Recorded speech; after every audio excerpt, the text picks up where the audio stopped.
রাখতে পারবো। আরে ভাই, বিশ্বাস দিয়ে তো আর সবকিছু হয় না। শিক্ষাগত যোগ্যতা ছাড়া কাউকে চাকরি দেওয়া হয় না এই শোরুমে। আপনাকে ভালোভাবে বলছি, আপনি চলে যান। ভাই আপনাকে বলছি তো, আমার উপর একটু বিশ্বাস রাখতে পারেন। আমার চাকরিটা খুবই প্রয়োজন। আপনি আমার উপর একটু বিশ্বাস রাখেন, আমি আপনার বিশ্বাসের মর্যাদা দিব। আপনি তো আমারে খুব বিপদে ফালাই দিলেন। আচ্ছা দাঁড়ান, আপনাকে আমি চাকরিটা দিতে পারি একটা শর্তে। কি শর্ত ভাই? আমি যে কোনো শর্তে রাজি। ভাই, এই যে শার্টটা দেখতেছেন না, এই শার্টটা আমার শোরুমে 6 মাস ধরে পড়ে আছে। দাম শুনেই সবাই চলে যায়। এই শার্টটা যদি আপনি সেল করে দিতে পারেন, তাহলে আপনার চাকরি কনফার্ম এই শোরুমে।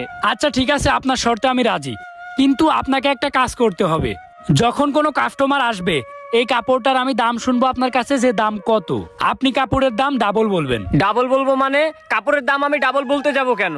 আপনাকে যেটা বললাম আপনি সেইটা করবেন, বাকিটা আমি দেখব। আচ্ছা ঠিক আছে।